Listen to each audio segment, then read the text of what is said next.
तो फाइनली ढूंढ लिया आपने। हाँ, मुझे उम्मीद थी ढूंढ लोगे। तो आज की इस वीडियो में मैं कवर करने वाला हूं class 9th math chapter second की एक्सरसाइज 2.1 का इंट्रोडक्शन। मेरा नाम है विजय, आप देख रहे हैं सीसीएल क्लास। तो चलिए शुरू करते हैं। आज का हमारा टॉपिक है पोलिनोमियल्स।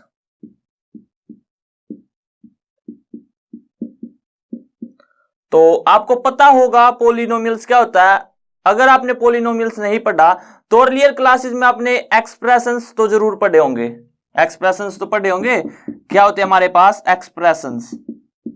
कैसे देखो, 2x ये क्या है एक एक्सप्रेशन, 2x की पावर 1/2 ये भी क्या है एक एक्सप्रेशन, x प्लस 1/x ये भी क्या है एक एक्सप्रेशन। तो ये सारे क्या हमारे पास एक्सप्रेशन, और एक्सप्रेशन से ही बनता है पोलिनोमियल्स। पोलिनोमियल बनता है एक्सप्रेशन से, लेकिन उसमें कुछ कंडीशन होती है तो वो देख लेते हैं हम। देखो यहां पे तो आप दो टर्म आती है हमारे पास, एक तो कांस्टेंट और एक वेरिएबल। क्या आता है? एक वेरिएबल और दूसरा आता है कांस्टेंट। कांस्टेंट यानी कि जो कांस्टेंट हो नंबर्स हम लेते हैं इसमें बेसिकली 1 2 3 4 5 ये तो होते हैं कांस्टेंट, और variables A B C X Y Z, तो ये क्या होता है हमारे पास वेरिएबल्स। ये तो पता चल गया आपको। तो यहां पे एक्सप्रेशंस में क्या होता है कि हमारे पास जो वेरिएबल है उसकी पावर को हम एक्सपोनेंट भी कह देते हैं। तो जो उसकी एक्सपोनेंट है वो हमारे पास कुछ भी हो सकती है। कुछ भी का मतलब क्या है? जैसे यहाँ पे 1/2 भी हो सकती है। यहाँ पे अगर आप x को ऊपर लेके जाओगे तो ये हमारे पास क्या है, x प्लस x की पावर -1, यानी ये -1 भी हो सकती है। तो ये तो होते हैं हमारे पास एक्सप्रेशन। लेकिन पोलिनोमियल में क्या होता है कि जो पावर होती है वेरिएबल्स की वो एक होल नंबर होनी चाहिए, तभी वो पोलिनोमियल कहलाएगा, अन्यथा नहीं कहलाएगा। तो एग्जांपल के लिए हम लिख सकते हैं, या फिर पहले इसकी डेफिनेशन लिख सकते हैं, the power of variable must be a whole number. क्या होनी चाहिए? एक होल नंबर होनी चाहिए, तो वो क्या कहलाएगा हमारे पास पोलिनोमियल।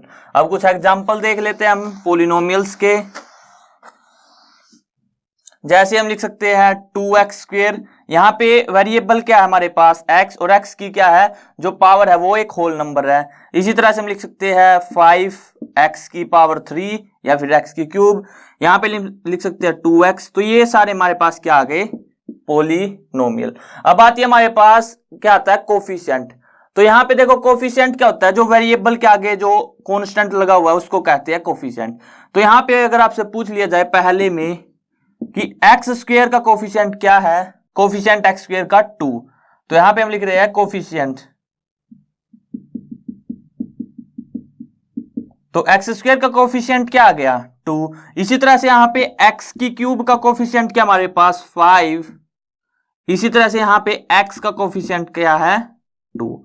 तो ये आ जाएगा हमारे पास कोफिशिएंट, यानी कि जो वेरिएबल है उसके आगे जो कांस्टेंट लगा होता है उसी को हम कहते हैं कोफिशिएंट। अब आती है टर्म्स देख लेते हैं कैसे। देखो यहां पे हमें दिया हुआ 2x² + 5। तो यहां पे आपके पास कितनी टर्म्स है?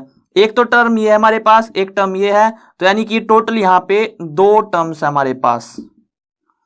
और टर्म्स के आधार पर यानी कि on the basis of terms we can define polynomials. तो वो देख लेते हैं कि हम कैसे डिफाइन करेंगे पोलिनोमियल्स को on the basis of terms. तो टर्म्स के आधार पर हमारे पास जो पोलिनोमियल है वो हो सकता है मोनोमियल, सेकंड हो सकता है बायनोमियल,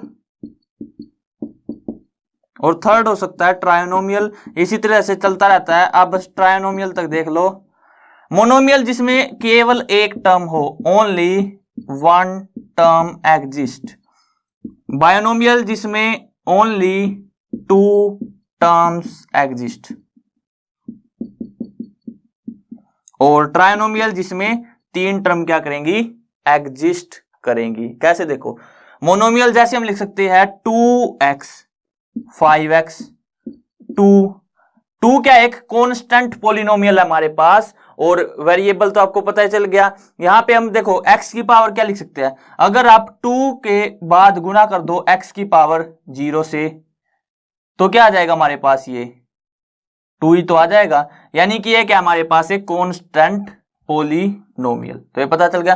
तो 2 5x 2x, तो ये क्या है मोनोमियल, इनमें क्या है केवल एक ही टर्म है।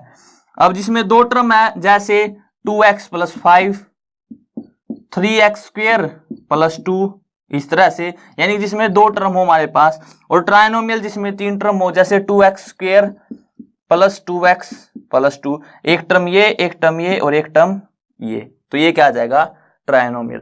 अब आपका एक डाउट आ सकता है क्या कि सर हम ट्राइनोमियल में क्या ये लिख सकते हैं 2x प्लस 5x प्लस 7। अब आप खुद सोच के देखो कि क्या आप इसको ट्राइनोमियल कह सकते हो, तो आंसर है नहीं। क्यों? क्योंकि यहां पे भी देखो x और यहां पे भी x, तो यानी कि जुड़ जाएंगे दोनों।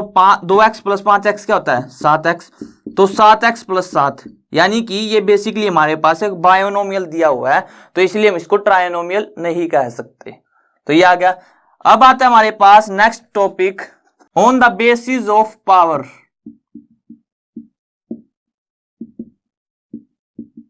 यानी कि पावर के आधार पर हम कह सकते हैं क्या, एक तो आता है हमारे पास पहला लीनियर इक्वेशन आती है हमारे पास, या फिर लीनियर पोलिनोमियल लिख सकते हो आप। क्या आता है लीनियर पोलिनोमियल। दूसरा आता है हमारे पास क्वाड्रेटिक, और तीसरा आता है हमारे पास क्यूबिक। देखो लीनियर यानी कि जब हमारे पास वेरिएबल की पावर क्या हो 1 हो, तो उसको कहेंगे लीनियर इक्वेशन। और यहां पे हमारे पास चैप्टर भी आते हैं फिर, linear equation in 1 variable, linear equation in 2 variable, ये फर्दर आएंगे आपके क्लासेस में। तो लीनियर इक्वेशन क्या होगा, जहां पे जो पावर है हमारे पास बेस की, या फिर power of a variable is 1, यानी कि पावर वेरिएबल की क्या होगी 1। क्वाड्रेटिक में जो पावर है वेरिएबल की वो क्या होगी 2, और क्यूबिक में पावर 3। अब उदाहरण से भी देख लेते हैं हम इनको। पावर जो है वेरिएबल की 1, इसका मतलब क्या है कि हमारे पास लीनियर पोलिनोमियल क्या आ गया, जैसे 2x प्लस 1, यहां पे जो वेरिएबल है वो क्या है x, और x की पावर क्या है 1, क्योंकि कुछ पावर नहीं तो क्या है वो 1। यहां पे देखो कुछ पावर नहीं दी हुई, तो यानी कि x क्या है, x की पावर 1। इसी तरह से मान लेते हैं 3y प्लस 1, तो यहां पे भी वेरिएबल है y, और y की पावर क्या है 1। ये आगे हमारे पास लीनियर इक्वेशन आ जाएगी इस तरह से, तो 1 वेरिएबल में। अब अगर आपको 2 वेरिएबल में चाहिए तो 2x प्लस 3y, x भी वेरिएबल y भी वेरिएबल। और लीनियर इक्वेशन इन 3 वेरिएबल चाहिए तो x y और z, ये आ जाएंगे। इनका सॉल्यूशन भी फर्दर आएंगे नेक्स्ट क्लासेज में। बस अब आप यहाँ पे ये देख लो कि लीनियर जो पोलिनोमियल होता है उसमें जो वेरिएबल की पावर होती है वो 1 होती है हमारे पास। क्वाड्रेटिक में 2 होती है, कैसे देखो 2x square plus 1, 3y square plus 2, इस तरह से, यानी कि जो वेरिएबल है उसकी पावर क्या होगी 2। अब क्यूबिक में क्या होता है पावर 3, यानी कि 3x की क्यूब, 3y की क्यूब प्लस 1, तो ये क्या हमारे पास क्यूबिक पोलिनोमियल। एक हमारे पास जीरो पोलिनोमियल भी आता है, क्या आता है जीरो पोलिनोमियल। जीरो पोलिनोमियल क्या होगा, जीरो को ही जीरो पोलिनोमियल कहते हैं। देखो एक तो हमारे पास आता है कांस्टेंट पोलिनोमियल्स, एक जीरो पोलिनोमियल्स। एक हमने बेसिस किस पे किया पावर्स के आधार पे, और एक बेसिस किया था हमने टर्म्स के आधार पे, यानी कि on the basis of terms. तो वहां पे आए थे हमारे पास monomial, binomial, trinomial. On the basis of powers हमारे पास क्या है linear polynomial, quadratic polynomial, cubic polynomial. अब एक और टॉपिक बच गया हमारे पास, डिग्री क्या होगी पोलिनोमियल की, क्या बच गया degree.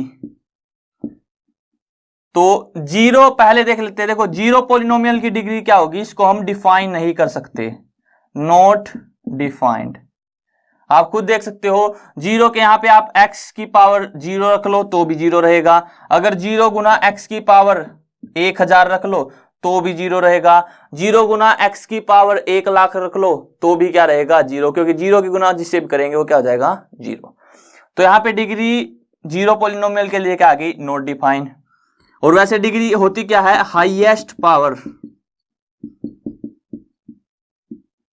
Of a variable is called degree. तो डिग्री किसको कहेंगे?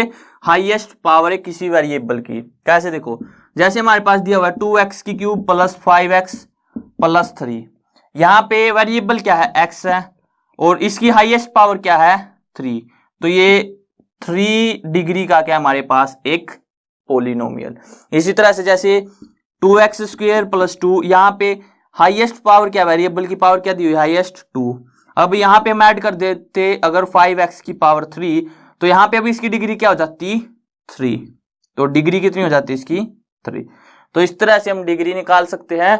अब देख लेते हैं कुछ एग्जांपल्स। एग्जांपल नंबर 1 है हमारे पास, find the degree of each of the given below.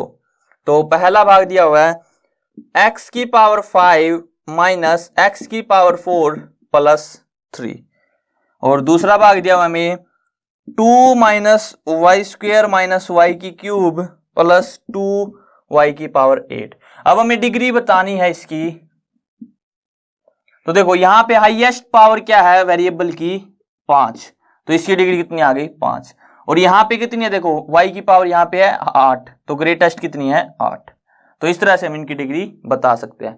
अगर आपसे पूछ लिया जाए, देखो मैंने 0 की बता दी, क्या आएगी? Not defined. अगर आपसे किसी कांस्टेंट पोलिनोमियल की डिग्री पूछ ली जाए, लेट्स से 5, तो आपको इसकी डिग्री बतानी है, क्या होगी?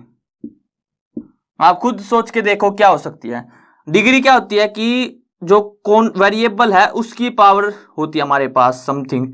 अब यहाँ पे वेरिएबल तो है नहीं, तो हम यहाँ पे एक वेरिएबल ले सकते हैं कुछ भी, और अगर आप किसी भी वेरिएबल की पावर 0 कर दो तो वो क्या होती है? x की पावर 0, y की पावर 0, वो हमेशा क्या होती है? 1। क्यों? क्योंकि ये प्रॉपर्टी है कि किसी की भी पावर अगर 0 हो तो वो क्या हो जाती है? 1। ये प्रॉपर्टी हमारे पास। लेट्स से x, तो x की पावर 0 क्या होगी? 1।